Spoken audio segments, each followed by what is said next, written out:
വോട്ടെടുപ്പ് കഴിഞ്ഞു. ഇനി റിസൾട്ട് വരാൻ മെയ് 4 വരെ കാത്തു നിൽക്കണം. ഈ 2-3 ആഴ്ചകൾക്കുള്ളിൽ പ്രധാനപ്പെട്ട മുന്നണികളെല്ലാം അവരുടെ വിജയവുമായി ബന്ധപ്പെട്ടുള്ള അവലോകനവുമായി മുന്നോട്ട് വന്നിട്ടുണ്ട്. നമ്മളോടൊപ്പം ചേരുന്നത് BJP-യുടെ സംസ്ഥാന സെക്രട്ടറിയും അടൂർ നിയോജകമണ്ഡലത്തിലെ NDA സ്ഥാനാർത്ഥിയുമായ അഡ്വക്കേറ്റ് പന്തളം പ്രതാപനാണ്. എങ്ങനെയാണ് അദ്ദേഹത്തിന്റെ വിജയപ്രതീക്ഷകൾ, ഒപ്പം സംസ്ഥാനത്തെ മൊത്തത്തിലുള്ള ഒരു അവലോകനമൊക്കെ നമ്മളോടൊപ്പം ചേരുന്നത്. എങ്ങനെയാണ് ഈ സംസ്ഥാനത്തെ മൊത്തത്തിലുള്ള ഒരു 140 മണ്ഡലങ്ങളിലെയും വിലയിരുത്തൽ? പ്രാഥമികമായ ഒരു വിലയിരുത്തൽ ദേശീയ ജനാധിപത്യ സഖ്യത്തിന്റെ നേതൃത്വത്തിൽ നടന്നിട്ടുണ്ട്. ഇവിടെ വളരെ വലിയ ഒരു മുന്നേറ്റമാണ് കേരളത്തിൽ ഈ തെരഞ്ഞെടുപ്പിൽ NDAക്ക് അനുകൂലമായി ഉണ്ടാകാൻ പോകുന്നത്. പ്രത്യേകിച്ച് സ്ത്രീ വോട്ടർമാരുടെ എണ്ണം വോട്ടിംഗ് ശതമാനത്തിൽ വളരെ കൂടുതലാണ്. ദേശീയ തലത്തിൽ വനിതാ സംവരണ ബില്ല് നടപ്പിലാക്കും എന്ന് പ്രഖ്യാപിച്ചുകൊണ്ട് പ്രധാനമന്ത്രി ശ്രീ നരേന്ദ്രമോദി വളരെ ശക്തമായും ഗവൺമെന്റ് മുന്നോട്ട് പോവുകയാണ്.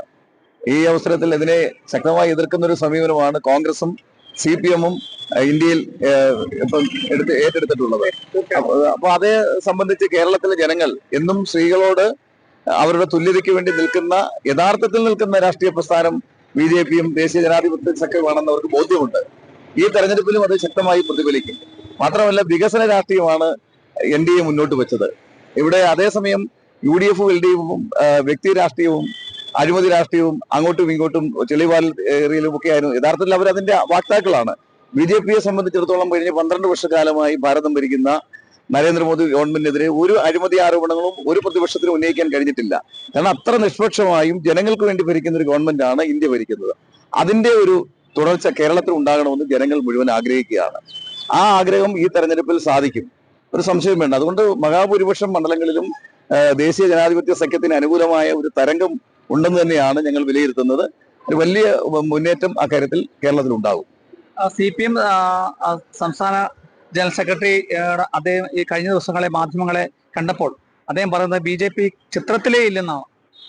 CPM-ന്റെ ചിത്രത്തിൽ കാണത്തില്ല, ജനങ്ങളുടെ മനസ്സിലുണ്ട്.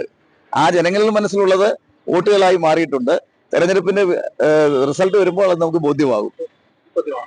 എങ്ങനെയാണ് അടൂർ നിയോജകമണ്ഡലത്തിലെ വിജയപ്രതീക്ഷ? അടൂര് ജനങ്ങൾ, ഭൂരിപക്ഷം ജനങ്ങളും ഈ നാട്ടിൽ വികസനം ഉണ്ടാകണമെന്ന് ആഗ്രഹിക്കുന്നവരാണ് എന്ന് ഈ തെരഞ്ഞെടുപ്പ് കാലഘട്ടത്തിൽ എല്ലാവർക്കും ബോധ്യപ്പെട്ടതാണ്. ആ ബോധ്യത്തിന്റെ അടിസ്ഥാനത്തിൽ അവർ വോട്ട് ചെയ്തിട്ടുണ്ട്. തീർച്ചയായിട്ടും NDA സ്ഥാനാർത്ഥിയായി മത്സരിക്കുന്ന എനിക്ക് വിജയം ഉണ്ടാവുമെന്ന് തന്നെയാണ് ഞങ്ങളുടെ ശുഭാപ്തി വിശ്വാസം. ഇപ്പോ ഈ ഒരു 2-3 ദിവസമായി FCR-യെ കുറിച്ചുള്ള ഒരു മാധ്യമങ്ങളെ ചാനലൊക്കെ ഉള്ള ഒരു ചർച്ച വന്നിട്ടുണ്ട്. സത്യത്തിൽ എന്താണ് അതിനെക്കുറിച്ചുള്ള പാർട്ടിയുടെ നിലപാട്? യഥാർത്ഥത്തിൽ അത് യാതൊരു അടിസ്ഥാനമില്ലാത്ത ഒരു ആശങ്കയാണ് ചില ആളുകൾ ഉന്നയിക്കുന്നത്. ഇന്ത്യയിൽ അതായത് 16,000 സംഘടനകൾക്കോ വ്യക്തികൾക്കൊക്കെ FCRAയുടെ ലൈസൻസ് നിലവിലുണ്ട്. ഇവിടെ ഏറ്റവും പ്രധാനമായിട്ട് പറഞ്ഞ ക്രിസ്ത്യൻ സഭകളാണ് ഈ കാര്യത്തിൽ ഒരു ആശങ്ക പ്രകടിപ്പിച്ചത്, ഇത് ബില്ല് അവതരിപ്പിക്കാനായി വന്നപ്പോൾ. അപ്പൊ അവരുടെ ആശങ്ക പറഞ്ഞപ്പോൾ തന്നെ ഗവൺമെന്റ് പറഞ്ഞു ശരി, ചർച്ച ചെയ്ത ശേഷമേ ഇത് തുടർന്ന് നടപടികളുമായി മുന്നോട്ട് പോവുകയുള്ളൂ. അങ്ങനെയാണത് മാറ്റിവെച്ചത്. എന്നിട്ടും ചില കോണുകളിൽ നിന്നും കോൺഗ്രസ് ഇതിനെ CPM-ഉം കോൺഗ്രസും മുതലെടുപ്പ് നടത്തിയിട്ടുണ്ട്. യഥാർത്ഥത്തിൽ കണക്കനുസരിച്ച് 6% മാത്രമാണ് FCRAയിൽ ക്രിസ്ത്യൻ സഭകളുമായി ബന്ധപ്പെട്ട ലൈസൻസ് ഉള്ളൂ. അവർക്ക് കൃത്യമായി ഒരു തടസ്സവും ഇല്ലാതെ കാര്യങ്ങൾ കൊടുക്കുന്നുണ്ട്. ഗവൺമെന്റ് പറഞ്ഞിരിക്കുന്ന കാര്യം എന്ന് പറയുന്നത് FCRAയിൽ നിന്നും ഫണ്ട് ആർക്കും വാങ്ങിക്കാം, ലൈസൻസ് ഉള്ളവർക്ക് വാങ്ങിക്കാം. പക്ഷേ അതിന്റെ കണക്ക് കൊടുക്കണം. ഏത് ആവശ്യത്തിന് വാങ്ങിക്കുന്നു അതിനായി ചെലവഴിക്കണം, കണക്ക് കൊടുക്കണം. അത് ക്രിസ്ത്യൻ മിഷണറിമാരോ അല്ലെങ്കിൽ സഭയെ മാത്രം ബാധിക്കുന്ന ഒരു വിഷയമല്ല. ഈവൻ സേവാഭാരതിക്ക് പോലും അത് ബാധകമാണ്. അപ്പൊ ഞാൻ പറഞ്ഞില്ലേ, 16,000-ൽ പരം ലൈസൻസുകൾ FCRAയിൽ ഉള്ളതിൽ വെറും 6% മാത്രമാണ് ഈ ക്രിസ്ത്യൻ സഭകൾക്കുള്ളത്. അപ്പൊ ആരുടെയും അവകാശങ്ങളെ ചോദ്യം ചെയ്യുവാൻ ഈ നരേന്ദ്രമോദി ഗവൺമെന്റ് തയ്യാറായിട്ടില്ല. നമുക്കറിയാം, കഴിഞ്ഞ 12 വർഷം ഈ രാജ്യം ഭരിക്കുന്ന നരേന്ദ്രമോദി ഗവൺമെന്റ് ഇവിടുത്തെ ഏറ്റവും ന്യൂനപക്ഷങ്ങളായ പ്രത്യേകിച്ച് മുസ്ലിം വിഭാഗത്തിന്റെ ശത്രുക്കളാണെന്ന് ചില ആളുകൾ പ്രഖ്യാപിക്കുന്നു. അവരെ സംബന്ധിച്ച് ഒരു കാര്യത്തിലും അവർക്ക് ലഭിച്ചുകൊണ്ടിരിക്കുന്ന ഒരു ആനുകൂല്യങ്ങളും ഇല്ലാതാക്കില്ലെന്ന് മാത്രമല്ല, പുതിയ പുതിയ കാര്യങ്ങൾ അവർക്ക് ചെയ്തു കൊടുക്കാനാണ് ഈ ഗവൺമെന്റ് ശ്രമിച്ചിട്ടുള്ളതും ഇപ്പോഴും നടന്നു വരുന്നത്. അപ്പോൾ അതുകൊണ്ട് വെറുതെ ആളുകളുടെ ഇടയിൽ സംശയം ഉണ്ടാക്കി കലക്കവെള്ളത്തിൽ മീൻ പിടിക്കാനുള്ള ശ്രമമാണ് കോൺഗ്രസും CPM-ഉം കേരളത്തിൽ നടത്തുന്നതും ഈ FCRA ഈ തെരഞ്ഞെടുപ്പിൽ എടുത്ത് കൈകാര്യം ചെയ്തതും. അത് ഒരു കാരണവശാലും ഒരു സഭയോ ഒരു വ്യക്തിയോ ഒരു സംഘടനയ്ക്കെതിരല്ല ഈ ഗവൺമെന്റ്. ന്യായമായും നിയമപരമായും കാര്യങ്ങൾ നടക്കണം, അത്രയേ ഉള്ളൂ. പ്രചരണത്തിലെ പ്രധാനമന്ത്രി തിരുവല്ലയിൽ എത്തിയതോടുകൂടി ആവേശം 5 മണ്ഡലങ്ങളിലേക്കും ചൂടേറുകയായിരുന്നു. എങ്ങനെയാണ് ആ അനുഭവങ്ങൾ? പ്രധാനമന്ത്രിയുടെ വരവിന് മുമ്പുണ്ടായൊരു സ്ഥിതിയല്ല പ്രധാനമന്ത്രി വന്ന ശേഷം നമ്മുടെ മണ്ഡലത്തിൽ കാണാൻ കഴിഞ്ഞത്.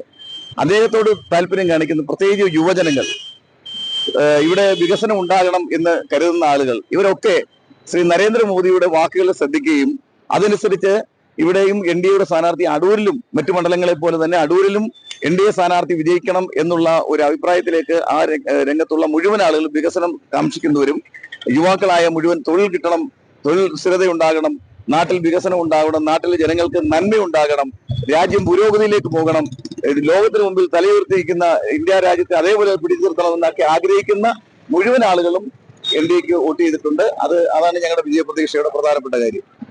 ക്യാമറാമാൻ പ്രദീപ് അങ്ങാടിക്കലിനൊപ്പം Prasad M J, Kerala vision news, Pathanamthitta.